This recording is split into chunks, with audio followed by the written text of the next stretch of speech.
Regulators, mount up. And again, this is Tim with Online Big Blue, bringing you the best of New York Giants sports talk entertainment. Was pumping up in the gym, having our little Nate Dogg and Warren G when I come out, and it's, you know who it is. It's Shane. We all kind of had a feeling it was Joe Schoen going to come in and take the general manager position for the New York Football Giants. You know what? I had my hopes. I had my little rabbit's foot, my Lucky Charms, everything underneath my pillow, hoping that it was going to be Mr. Shane because of the fact of his connection and his affinity for Malik Willis. He scouted twice, Malik Willis. He did while he was working at Buffalo. You know, you had some really good other contenders in Ryan Poles and Adam Peters, but you know what? Shane was just a guy. Shane was the front runner. He was the first choice of I would say most Giant fans. He was the first choice, it seemed, of the New York Football Giants. He was the first guy in to interview. He was the first guy to get the second interview. I mean, what can you say? 42 years old, rising star in the league. Allegedly, because I don't know. You don't know, I don't know, but evidently within the NFL annals that he is a rising star with Buffalo. Great choice, I think, to replace Gettleman, who retired, of course, with a 19-46 record. It is pronounced Shane. So you know what? And I also, like I said, I can still keep the O'Shane Zimmerman sound effects with, "Oh, Shane, can you see?" Very excited about this pick. Very excited about what he can do. Very excited to see what he can do. He came to Buffalo in 2017. He was hired by Brandon Beane, who he had previously worked with as well, I believe. And like I said, he's helped rebuild the Buffalo Bills into what they are. It doesn't hurt that you got Josh Allen, but you know what? He helped move that team in the right direction. He was a national scout with the Dolphins back in 2008. He made a big impression evidently on Bill Parcells, who hired him. At the time when he was hired in Miami, Parcells was the executive vice president of football operations. He got his start working back in 2000 as an intern with the Panthers in the ticket office. And now 22 years later, he's going to be entrusted with turning this Giant organization around. And it's no small task. It's not something we could just look at and say, yeah, this is going to be a quick fix. This is going to be a quick turnaround. But you know what? He seems to be the right guy to lead this team into the right direction.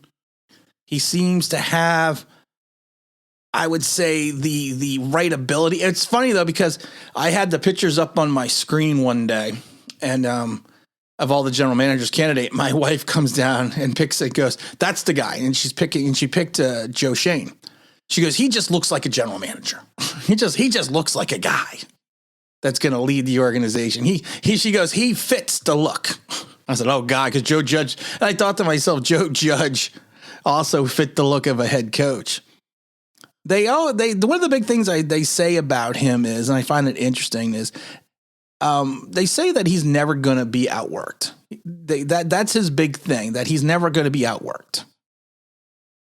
And he's a guy that will, which will be the first guy in the building, the last guy to leave. He's going to be a general manager that's going to be extremely hands-on, we hope. He's just a guy that's also he's found some talent in Buffalo. Between Josh Allen and White and Dawkins, Edmonds, Ed Oliver, AJ Esperanza. Singletary over there as well, and Bass and Floyd and Moss. He's found guys. Out of the 37 players that were drafted since Shane arrived in 2017, only one of those players for the Bills is no longer in the league.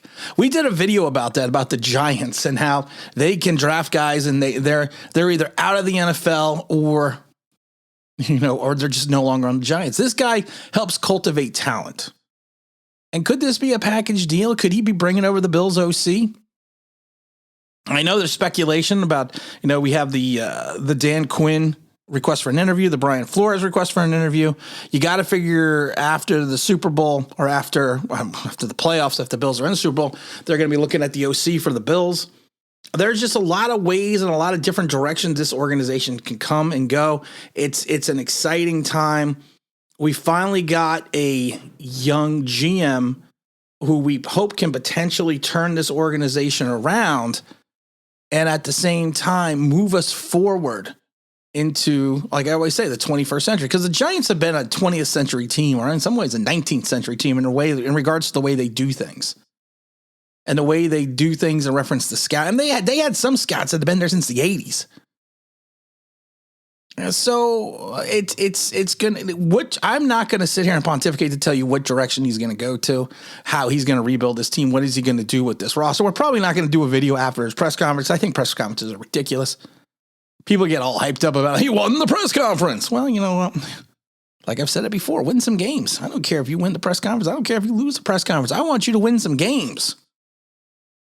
So it's a nice story for the Giants. It's a back page grabber. It's a guy that we got that, you know, it can really move us forward, in my opinion. And like I said, it doesn't hurt. It doesn't hurt that he's going to have, that he likes Malik Willis. Now he's got some tasks in front of him though. That's the problem. He's got to hire a head coach. That's going to be task number one. And now we have to see now if he has carte blanche, as basically was indicated by the Mara. So he's going to have to hire a coach. I don't think Dan Quinn's going to be the guy. He's going to have to figure out a way to rework the salary cap. I mean, it's going to be... the Giants right now are probably about $6-7 million over the cap entering into the offseason. He's going to have to figure out what he's going to do with Daniel Jones and that 5th-year option. I don't think there's any indication that we're going to pick that up, nor we should till you see if there's any injury issues. He's going to have to figure out what he's going to do with Saquon Barkley. He's set to make $7.2 million in the league, you know, and it's just going to be interesting because that's also a guaranteed contract. So even if you get rid of him, you're still going to be stuck with that. You're still going to be stuck with that issue. He's going to have to identify who's going to want to go after in the draft. Malik Willis. Paramount's also going to be finding an edge rusher somewhere, somehow, some way. Probably, hopefully through the draft. Hutchinson would be nice. I don't know if he's going to be there at 5, unless you're going to trade up to get him. And he's going to have to figure out how to improve this offensive line. So there's monumental tasks ahead for him. But you know, we're not going to get into that. We're just going to welcome Shane and welcome him to the Giants. Oh, Shane, can you see? That's what we're happy about. That's what we're excited about. That's what we're going to have to, you know, it's a good day. It's a good way to kick off a Friday. We might even do a stream tonight. I don't know. Hell, why not? We're going to definitely do our stream on Sunday at 10:30. So, Joe, welcome to the Giants. And you know what? It's a good day. It's finally a good day to be a Giant fan outside of when we fired Joe Judge. It was a good hire. It's a shocking Mara hire. But you know what, Joe? Welcome to the Giants. And again, this is Tim with Online Big Blue, bringing you the best of New York Giants sports talk and entertainment. And as always, if you can like, maybe subscribe, ring the bell here to me. That'd be awesome.